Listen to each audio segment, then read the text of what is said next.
Gente, a ansiedade é um sentimento que faz parte do nosso mecanismo de defesa. Quem nunca ficou ansioso para uma viagem, um passeio, para ver o crush ou até mesmo para algo acabar logo? O problema é quando esse sentimento vem em excesso, ligado à preocupação, nervosismo e medo intenso. Apesar de se tratar de uma reação natural do corpo, a ansiedade pode virar um distúrbio, passar a atrapalhar as nossas atividades comuns do dia a dia. E para nos esclarecer as dúvidas sobre o assunto, a nossa psicóloga Rejane Soares está aqui com a gente. Bom dia, Rejane. Bom dia, Cleide. Bom dia a você que está nos assistindo mais uma vez, uma segunda-feira, começando bem a semana. Não, a segunda-feira para mim é o melhor dia da semana, é a oportunidade que a gente tem de refazer a nossa vida. Então, esse assunto é bem pertinente porque como pessoas andam ansiosas, né? E eu te pergunto, quando que a ansiedade passa a ser um problema no dia a dia? Olha, a ansiedade, ela é cada vez mais frequente. A gente está vivendo uma era de muitas mudanças, de muitas incertezas. A gente não tem mais uma sensação de garantia de nada. E isso, essa falta de condição de ter maior previsibilidade, né, sobre o futuro, tem feito com que a nossa sociedade se sinta cada vez mais ansiosa. E essa ansiedade, como bem você disse no início, um pouquinho dela pode até ser interessante para o corpo, para a reação da pessoa no seu ambiente. Vou dar um exemplo. Quando a gente tem um pouquinho de ansiedade diante de uma prova, de uma entrevista de emprego, de uma apresentação, aquela sensação de apreensão faz com que a gente se torne mais ágil, preste mais atenção. Então, isso tem um lado bom. Por outro lado, quando ela começa a ficar muito intensa e a pessoa passa a ter um baixo controle sobre esse sentimento, aí sim ela vai ter uma angústia, um sofrimento e vai ter uma alteração na sua funcionalidade geral. E é aí que está o problema. E é aí que a gente sai de uma ansiedade corriqueira e caminha para um transtorno de ansiedade. Agora, tem ansiedades que a gente percebe quando ela está chegando. É como se fosse uma onda. Eu começo de manhã. Nossa, eu levantei 4h30 da manhã. Eu tenho que tirar o cachorro, tenho que lavar ali. Eu tenho que botar a roupa para lavar. Eu tenho que deixar a comida pronta. Eu tenho que fazer isso, aquilo. Quando tá assim na quinta coisa que ela precisa fazer, o coração já começa a acelerar. Começa a dar sudorese. Tem gente que tem sintomas, outros não. Então, na verdade, existem mais ou menos 22 sintomas catalogados de ansiedade. Então, os sintomas têm a ver com alterações do corpo, taquicardia, respiração mais ofegante, sudorese, tremor, alteração no sono, alteração no apetite, tem a agitação motora, não conseguir ficar com as pernas paradas ou não saber onde coloca as mãos, algumas pessoas roem unha. Então, todos esses sintomas, eles podem ser diversos. Aí, para cada pessoa, é importante que ela identifique quais são os sintomas mais comuns que surgem nela. Então, para algumas pessoas, a ansiedade faz com que o apetite aumente. Para as outras, trava o apetite. Para algumas pessoas, a ansiedade faz com que ela fique ainda mais falante. Para outras pessoas, ela não consegue nem se comunicar direito. Então, para cada pessoa, pode ter um repertório específico de todos esses 22 sintomas. Eu queria trazer uma diferenciação que é importante dizer sobre ela. Diferenciar medo de ansiedade. O medo é uma reação que o organismo tem frente a um perigo real. Então, se eu estiver diante de uma cobra, de um animal feroz, no momento de um assalto, eu sentir aquele pavor e o meu corpo precisa sentir aquilo para se defender, seja fugindo, escapando ou seja confrontando a situação. A ansiedade, ela tem fisiologicamente esse mesmo despertar que o medo faz, mas o motivo não está ali presente. É uma expectativa de ameaça, que inclusive pode ser que nem aconteça. mas mentalmente a pessoa se sente muito ameaçada naquele contexto. No exemplo que você deu, Cleide, você falou assim, olha, eu acordei, eu já pensei, tenho que ir. Então, essa sensação de uma vida muito atarefada e o receio de não conseguir atender a todas essas demandas a tempo e com a eficácia que se deseja, pode, por exemplo, desencadear na pessoa esse medo de não dar conta. E aí, na verdade, nós estamos falando de uma reação de ansiedade. Doutora, as pessoas estão se cobrando muito? Muito.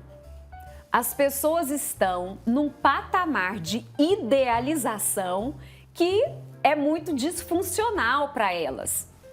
Isso tem a ver, inclusive, até mesmo com as redes sociais. Se a gente observar e abrir as redes sociais, está todo mundo muito feliz, tem sempre alguém viajando, realizando bons projetos. Então, as pessoas acham que aquela evidencialização de sucesso, de alegria, é um ideal e ela sempre fica comparando. Será que eu estou correspondendo a isso ou não? E a ansiedade tem muito a ver com essa palavra, a expectativa. Saber se eu estou atingindo o meu ideal, se eu estou atingindo o ideal que eu acho que as pessoas estão projetando em mim. E aí ela começa então a ter esse nível de autocrítica, esse nível de cobrança que é disfuncional e esse desconforto emocional. Essa ansiedade está mais nas Mulheres Maravilhas ou nos super-homens? Olha, os estudos mostram que a ansiedade ela tem uma tendência a ter uma maior prevalência no público feminino, o que não significa que os homens não tenham. Às vezes a gente até questiona, será que mulher tem mais ansiedade ou será que o público feminino tem mais coragem de dizer que tem ansiedade? Porque é como se anunciar, né, pra gente, pro mundo, que a gente tem ali algum impasse emocional, é como se a gente tivesse uma fragilidade, um defeito, uma dificuldade de lidar com as questões subjetivas. E ao longo do mundo, né, do desenvolvimento do mundo, a figura masculina, ela foi mais cobrada a não anunciar muito as questões emocionais, como se isso demonstrasse uma fragilidade. Ainda bem que as coisas estão se modificando e hoje em dia os homens, as várias faixas etárias, a gente tem crianças com ansiedade, adolescentes, adultos, idosos, as pessoas estão se sentindo encorajadas a assumir uma ansiedade que elas não estão conseguindo controlar, que tem uma repercussão muito grande nas suas vidas, uma repercussão negativa, e estão indo atrás de um tratamento adequado. Doutora, quais são os cuidados imediatos que devemos ter de forma rápida quando percebemos que a ansiedade passou dos limites? Existe o primeiro fio condutor, um alinhamento, que é observar a respiração. Nós temos o nosso sistema nervoso central, o cérebro, a medula, mas a gente tem também o nosso sistema nervoso periférico, que faz ali o intercâmbio com o batimento cardíaco, a tensão muscular, a sudorese. E a respiração é uma forma, um eixo condutor da gente tentar começar a tranquilizar esse sistema nervoso, tanto central quanto simpático e parasimpático. Então, a respiração, o que a gente geralmente sugere, é uma respiração muito simples. Posso dar o exemplo aqui? Sim, deve. Então, vamos lá. Se você está percebendo que você já está um pouquinho mais ansioso, que está com aquele coração batendo, uma sensação de angústia, observe a sua respiração. A tendência que o ser humano tem é de respirar muito rapidamente, puxar o oxigênio, mas não soltar todo o gás carbônico. E, inclusive, pode acontecer uma hiperventilação cerebral, o que dá uma sensação ainda pior de mal-estar. De tontura. Parece que vai cair dura no chão. Aí o que a gente recomenda é puxe o ar, segure contando mentalmente até 5 e solte todo o ar. A gente tem aqui o nosso diafragma, que é um músculo embaixo do pulmão. Então, para a gente soltar todo o ar, a gente tem que fazer essa força com o diafragma para sair todo o gás carbônico e ter uma boa troca de oxigênio e gás carbônico. Essa respiração você pode fazer ela várias vezes. Outra questão. Então, primeiro, a respiração. Peraí, deixa eu tentar. Deixa eu tentar como é que é. Puxa o ar e a gente tem que pensar o seguinte, os nossos pulmões, eles são menores na parte de cima e maiores na parte de baixo. Então, é importante quando a gente puxar o ar, estufar os pulmões e ter uma sensação também de que como se a gente estivesse estufando um pouco o abdômen, para ter todo o enchimento. Então, a gente puxa, segura, 1, 2, 3, 4, 5, solta todo o ar. Mas deu. Tem que treinar. E aí, então a respiração diafragmática, tentar envolver o pensamento em alguma outra coisa que naquele momento a gente chama de estímulo neutro. Alguma coisa que não vá te trazer nenhum outro grande abalo emocional. Desviar a atenção. Desviar a atenção. Cada pessoa pode, no seu processo ali de tratamento, descobrir o que seria esse outro pensamento. Eu vou dar um exemplo. De repente, a pessoa pode tentar pensar em palavras. Então, eu vou tentar pensar em 5 nomes de cidades com a letra A, 5 nomes de cidades com a letra B e assim por diante.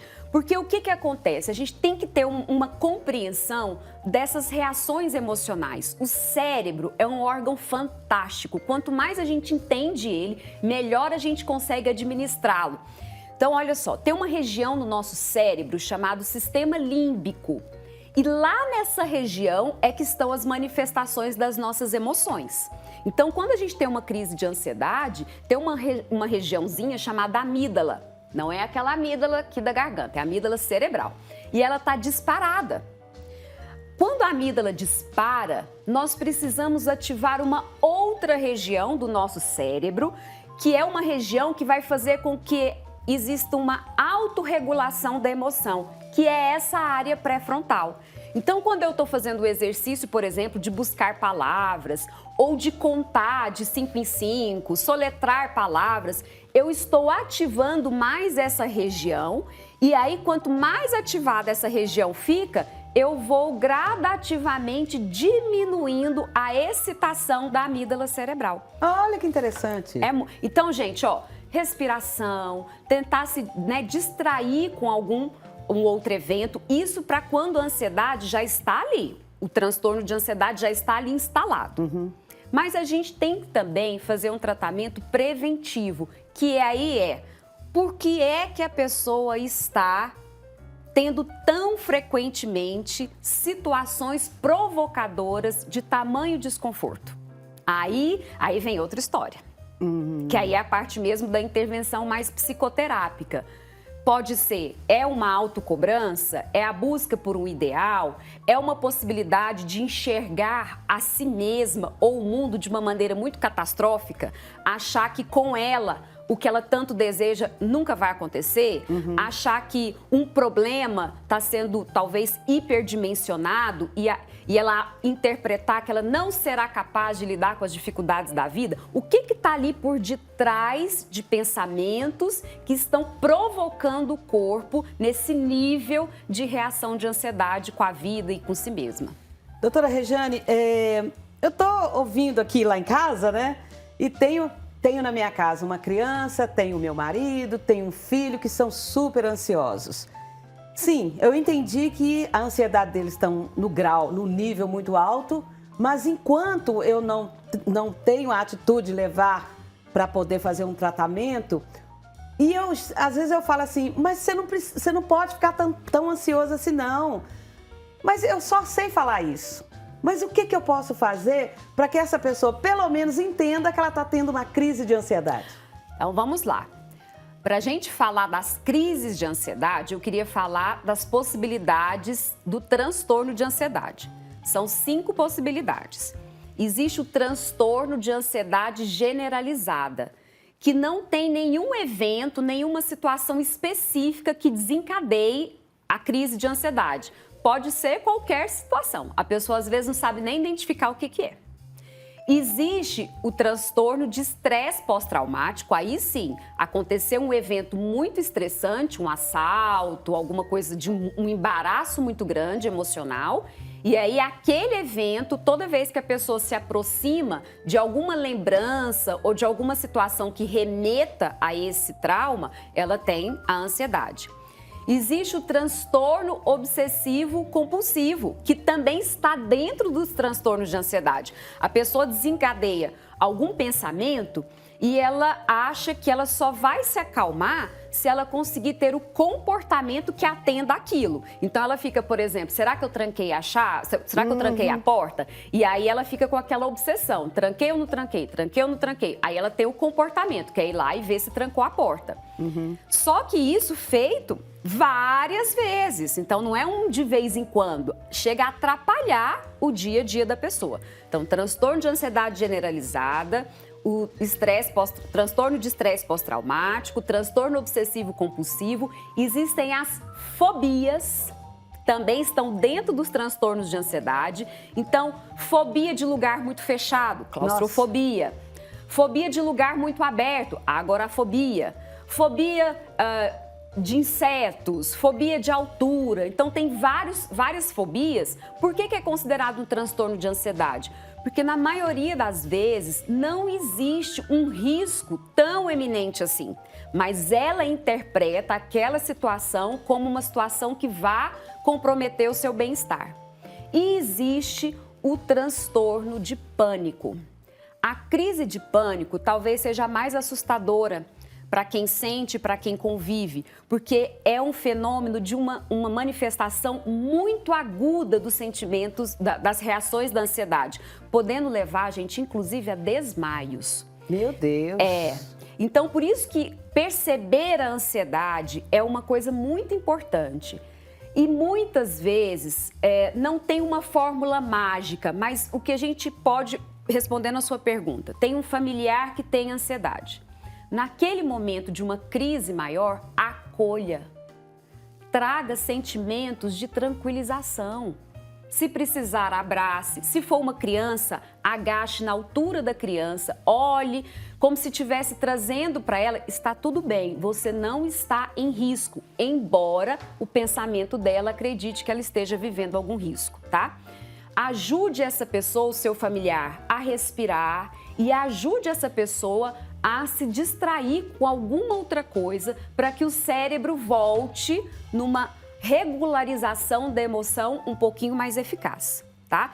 E depois tentar observar quais são os eventos que geralmente evocam aquilo ali. Porque aí a gente precisaria trabalhar em processo mesmo psicoterápico outras formas, outra dinâmica de interpretar aquela situação que a pessoa está achando que é tão apavorante para ela e que não precisa ser nesse formato. Por falar nisso, qual que é o seu Instagram? Eu quero correr atrás. Eu e um monte de gente, né? Meu nome é Rejane Soares Ferreira, então meu Instagram é Rejane F de Ferreira 07. E é isso. E mais uma vez, só para fechar, tudo que a gente puder fazer preventivamente, se você já tem uma tendência a ser mais ansioso, nós estamos vivendo num mundo mais ansiogênico. Então, juntou a fome com a vontade de comer. A chance de ansiedade é muito grande. O Brasil foi considerado pela Organização Mundial da Saúde o país mais ansioso do mundo. Eita! Nós temos cerca de quase 10% da nossa população com algum transtorno de ansiedade. Isso equivale a quase 20 milhões de pessoas no nosso país. Então, embora o Brasil seja tão festivo, tão alegre, de um povo tão caloroso, tão divertido, também está sendo um país de muita ansiedade. Então, leve isso a sério. A ansiedade é muito incapacitante na vida de uma pessoa. Tome cuidado, inclusive, com a alimentação, muitos estimulantes, muito café, muito refrigerante à base cola, muitos chás que podem provocar essa ansiedade. Cuidado com a prática, com a não prática da atividade física. Então, o sedentarismo também pode aumentar a ansiedade. Então, a gente tem que realmente se mobilizar identificar isso e reverter esse posicionamento do Brasil. O Brasil não precisa ficar nesse primeiro lugar de jeito nenhum. Não precisa mesmo. Rejane, muito obrigada pela participação. Bênçãos do Pai Eterno para você e sua família, viu? Muito obrigada. Segunda-feira que vem, estaremos de novo aqui em casa. Eu que agradeço. Uma excelente semana a todos.